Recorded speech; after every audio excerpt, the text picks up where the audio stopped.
ముసలావిడ వాళ్ళకి తినడానికి ఆహారం పెడుతుంది. వాళ్ళు తిన్నాక రెస్ట్ తీసుకున్నారు. అలానే కొద్ది రోజులు సురేష్ మానస కోసం చాలా మంచి చేసినందుకు సురేష్ పైన మానసకి ప్రేమ కలిగింది. తను ఇలా ఆలోచిస్తూ రాత్రిపాటు ఇంటిపైన కూర్చొని ఆకాశంకి చూస్తూ అనుకుంటుంది, సురేష్ నా జీవితం చివరి వరకు నా పక్కన ఉంటే చాలా బాగుంటుంది అని ఇలా నవ్వుతూ ఆలోచించేటప్పుడు వెనకల్లి సురేష్, హే నువ్వు ఇక్కడ ఉన్నావా, ఏం చేస్తున్నావు ఒంటరిగా ఇక్కడ అని ఇలా అడిగాడు సురేష్. మానస, ఏం లేదు సురేష్, నాకు ఒంటరిగా ఉండడం అలవాటు అని మానస అంటుంది. సురేష్ తన దగ్గరికి వచ్చి తన దగ్గర కూర్చున్నాడు.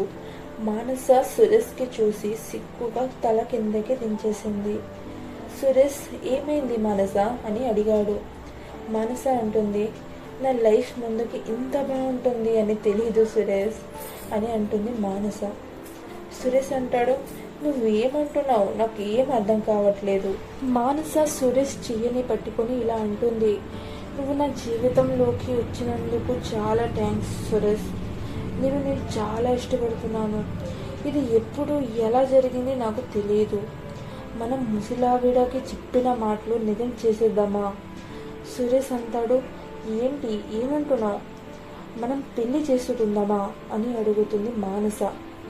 సురేష్ మానస మాటలు వినేసి చాలా సంతోషిస్తాడు. తర్వాత సురేష్ మానసకి ఇలా చెప్తాడు, మనం రేపే గుడికి వెళ్ళి పెళ్లి చేసుకుందామా అని అంటాడు సురేష్. అలానే తెల్లారింటికి ఇద్దరు పట్టుబట్టలతో బయలుదేరుతారు గుడికి. గుడికి వెళ్ళేటప్పుడు మధ్యలో నవీన్, సునీల్ ఇద్దరు వాళ్ళిద్దరికి చూసిస్తారు.